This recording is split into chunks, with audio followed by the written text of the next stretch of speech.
Salut tout le monde, très urgent et très chaud. Je vous parle aujourd'hui, mardi 29 avril 2025. Message d'alerte de l'avocat maître Cheikh Oumar Konaré adressé au président Assimi Goïta par rapport à la dissolution des partis politiques. Selon maître Cheikh Oumar Konaré, le Mali doit s'occuper des problèmes sérieux au lieu des querelles internes que le Mali n'a pas besoin. Que si le Mali ne fait pas attention, on risque de se retrouver dans un conflit indéfini. Donc, ça c'est la première nouvelle. La deuxième nouvelle, ça c'est la victoire de l'armée malienne. L'armée malienne vient de faire l'une des plus grandes victoires. Dans la localité qu'on appelle Sebabougou, dans la localité de Sebabougou, l'armée malienne a mené des frappes puissantes contre des terreaux. Beaucoup de terreaux ont été neutralisés. On dit bravo à l'armée malienne. Vous voyez, je suis en tenue militaire comme ça là. Donc je soutiens l'armée malienne. C'est ça qu'on a besoin. On veut parler des choses sérieuses. Au lieu de dire, ah les politiciens là, ils ont détruit les... On n'a pas besoin de ces choses-là maintenant. Le Mali a besoin de choses concrètes. Donc je vous laisse écouter l'intervention de maître Cheikh Oumar Konaré par rapport à la dissolution des partis politiques. Il dit que si Assimi Goïta ne fait pas attention, que c'est Assimi lui-même qui va créer une opposition puissante contre la transition. Voilà, maître Cheikh Oumar Konaré est l'un des plus grands avocats du Mali. Écoutons ce qu'il est en train de dire. Voilà, voici la photo de maître Cheikh Oumar Konaré. Voilà, maître Cheikh Oumar Konaré, un avocat malien international. Voilà, un avocat puissant. Il aime la transition. Il aime le Mali, c'est un patriote, ça c'est incontestable. Il vient de dire des conseils puissants au président Assimi Goïta. Écoutons-le. Vers la dissolution des partis politiques, même si eux-mêmes peut-être ne l'ont encore jamais exprimé. S'agissant de votre question, moi je trouve que le débat sur la dissolution des partis et le débat même sur la relecture de la charte des partis est un débat à la fois inopportun et contre-productif. Inopportun parce que le pays aujourd'hui est assailli par les problèmes de toutes sortes. Sécurité, électricité, et pouvoir d'achat. Et j'en passe. C'est à ces questions-là qu'on devrait s'attaquer plutôt que de perdre notre temps et notre énergie sur une question qui n'en vaut même pas la peine. Pour moi, en vertu de la sélection naturelle, même s'il y a 600 partis, seuls quelques-uns vont émerger. Les autres ne sont que de petites boutiques. Avec un récépissé et comment on appelle ça, quelques articles que personne ne regarde. Ils vont mourir de leur belle mort. Il faut laisser les petits partis vivre leur vie et mourir de leur belle mort. Oui. Les partis qui ont de l'importance vont continuer d'émerger. Voilà. Maintenant, je dis que c'est contre-productif. Voilà. Parce que quel est l'effet premier qu'on remarque depuis qu'on a Écoutons bien. commencé à parler de cette dissolution des partis politiques. Voilà, voici la conséquence. Le premier, c'est le fait qu'on voit une opposition se former, se rassembler et s'affirmer.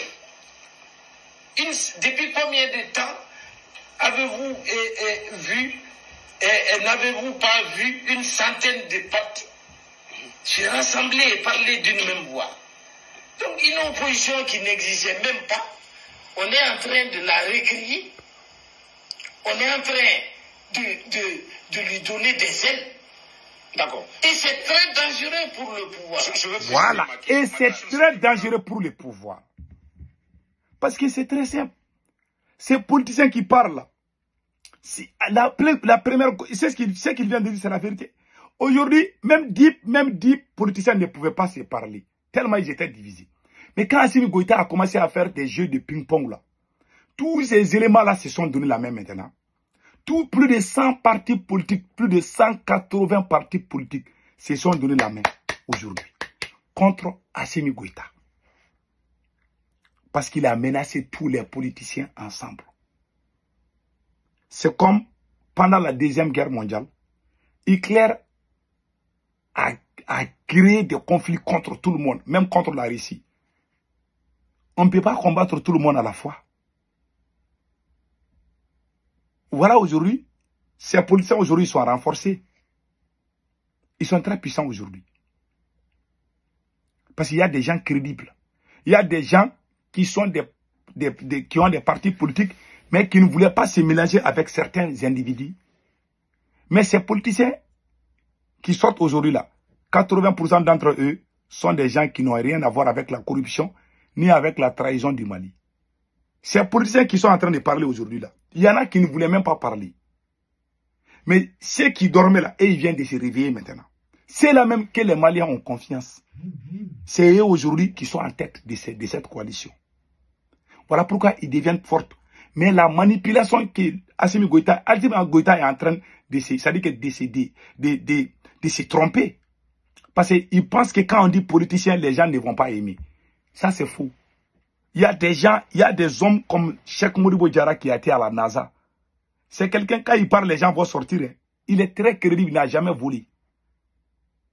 Il y a Yaya Samake, qui réside aux États-Unis, qui a donné combien de fourrages aux Maliens, qui a construit des hôpitaux.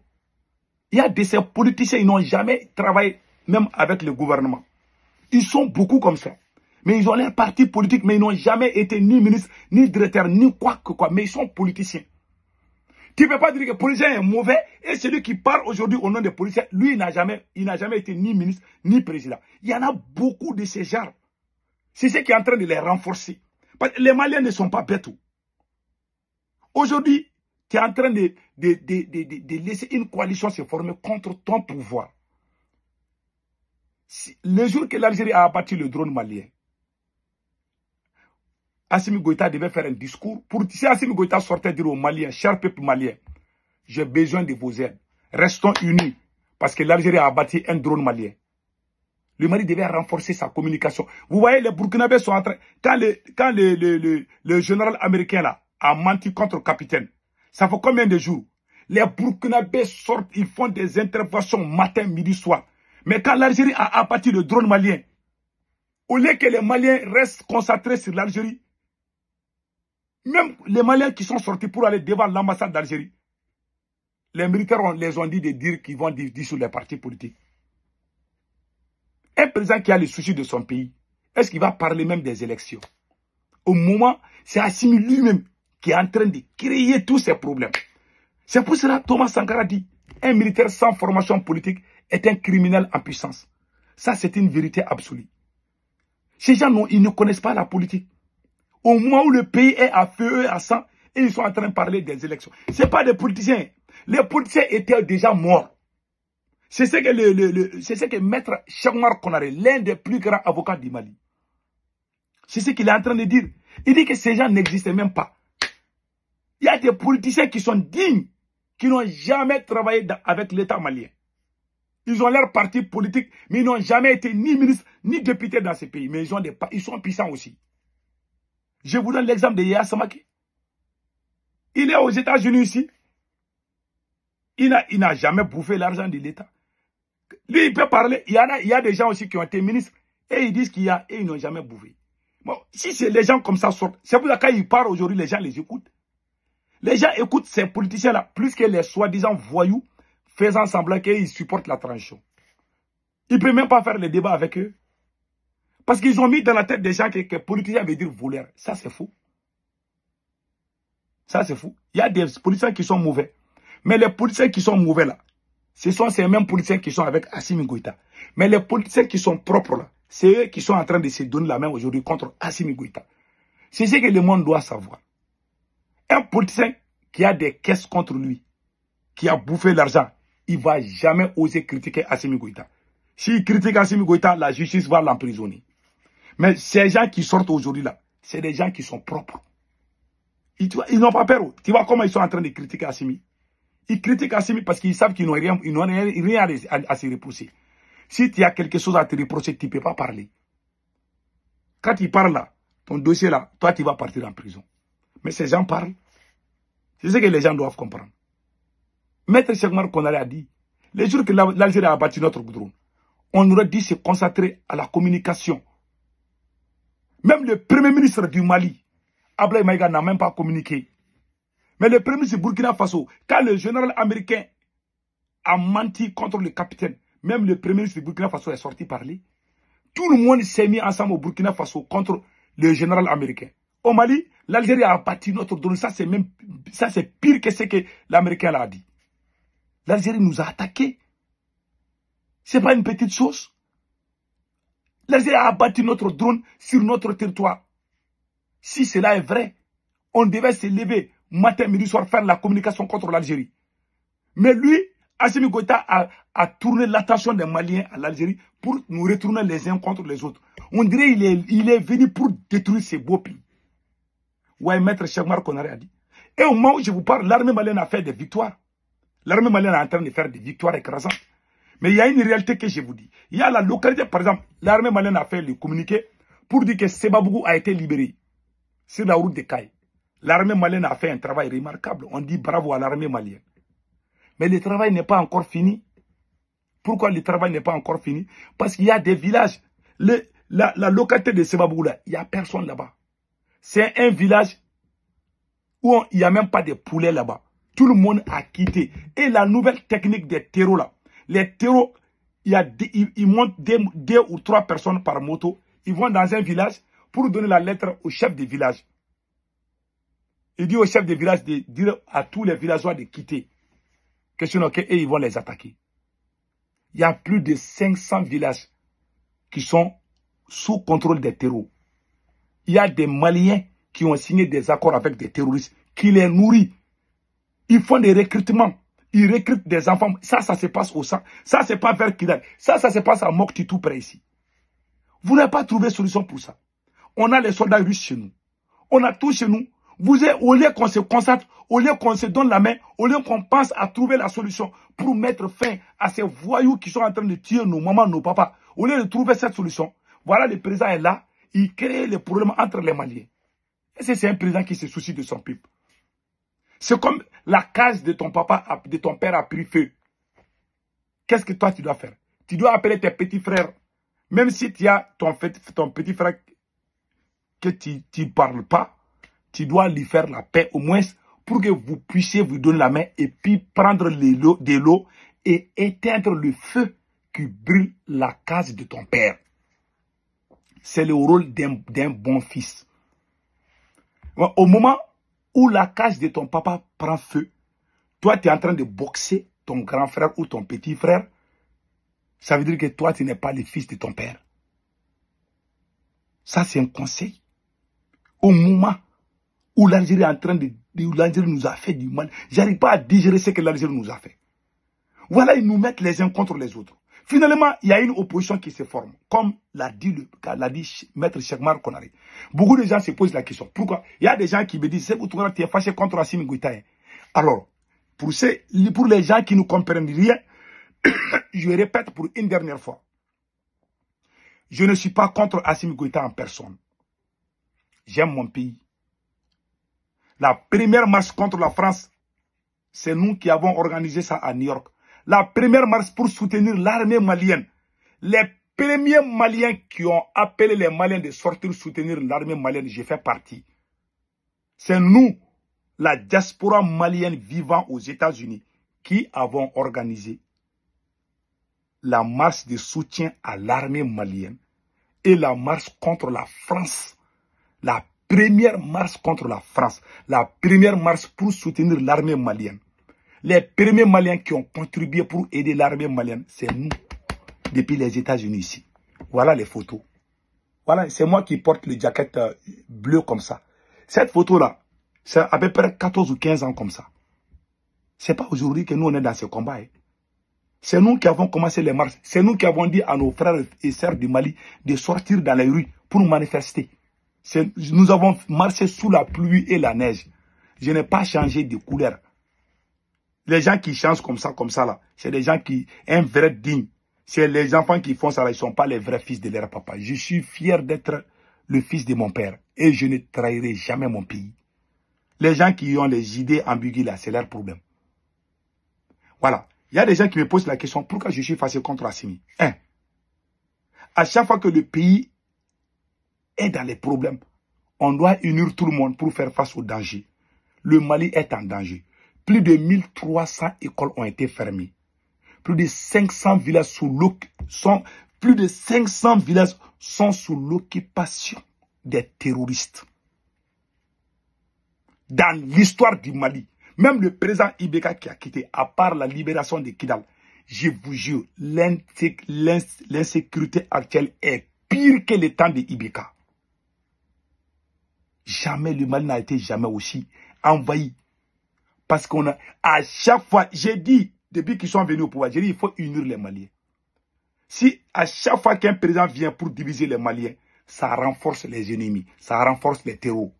Les terroristes, ça les renforce. Tu vois, on est en train de se casser les dents à Bamako. Ah, il faut dissoudre les partis. Ah, il ne faut pas dissoudre. Au moment où on est en train de se tirer Toto, tirer Nana, Nana, tirer Toto là. Toto, tirer Nana, Nana, tirer. C'est ça qu'Assimi Goïta est en train de faire à Bamako. Il ne se soucie même pas. Il y a des soldats, des centaines de soldats qui sont tués. Les cadavres là sont arrivés à Kati. S'il ne fait pas attention, ça va provoquer des révoltes même dans les camps militaires bientôt. Si Assimi ne fait pas attention. Nous, on ne veut pas des coups de fusil. On veut plus de ces choses-là. Vraiment. On veut que le peuple soit uni. On veut que le pays avance. C'est ça. Mais les gars ne se soucient même pas de ces camarades soldats. L'armée malienne est en train de faire des victoires, mais on est en train de faire des pertes énormes. Des orphelins chaque jour au niveau des camps militaires. J'ai des parents militaires. Je suis au courant de tout ce qui se passe. Il y a des choses que je ne vais pas dire. Des centaines de nos militaires sont tués. Des cadavres sont arrivés. Il y a des gens, je connais des gens qui sont, même ce soir, il y a des gens qui m'ont appelé, disent qu'on a perdu. Il y a des gens qui m'appellent partout. On est en train de perdre des soldats. On doit s'unir pour mettre fin à ce conflit. Ces voyous et à Bamako là-bas, un président vaurien et à Bamako, il est en train de créer la guerre entre les Maliens. Vous voulez qu'on se teste parce que toi, tu n'as pas perdu ton frère sur le front. C'est pour ça que tu ouvres ta gueule pour dire n'importe quoi. Vous pensez qu'on est là à s'amuser? Moi, je vais laisser cette vidéo-là. Je suis très fâché. Tant qu'on ne se donne pas la main, tant qu'on ne se donne pas la main ensemble, aucune seule personne ne peut libérer le Mali. Vous êtes là à dire, ah, les policiers, ils sont en train de créer la haine entre les Maliens. Est-ce que ce pays a besoin de ça? Ce que les militaires ont fait là. Et regardez les dossiers des vérificateurs généraux. Tout ce qu'on reproche aux politiciens, ces militaires ont fait pire que les politiciens. Allez-y, regardez le VG, allez-y, regardez les dossiers des vérificateurs généraux du temps de ces politiciens-là. Et regardez le temps. Des milliards ont été détournés. Personne n'a été arrêté. Et vous sortez ouvrir vos gueules pour dire que les policiers ont détruit. Tout ce qu'on reproche à ces politiciens-là, ces militaires ont fait pire que ça. La preuve est là. Allez-y sur Google, tapez vérificateur général 2012 et 2018, 20. Et regardez 24, 25, 26, au moment où Assimi Goïta est venu. Vous allez voir la différence. Vous allez voir que c'est qu'ils ont volé là. Les policiers n'ont même pas volé la moitié. La preuve est là. Allez-y sur Google. Tapez vérificateur général du Mali 2022, 23, 24. Et allez-y, avant le coup d'État, allez-y faire là. Et regardez ensemble. Vous allez voir la différence. Je vous dis. L'argent volé là. Et Seigneur, que Dieu aide le Mali. Passez un excellent week-end.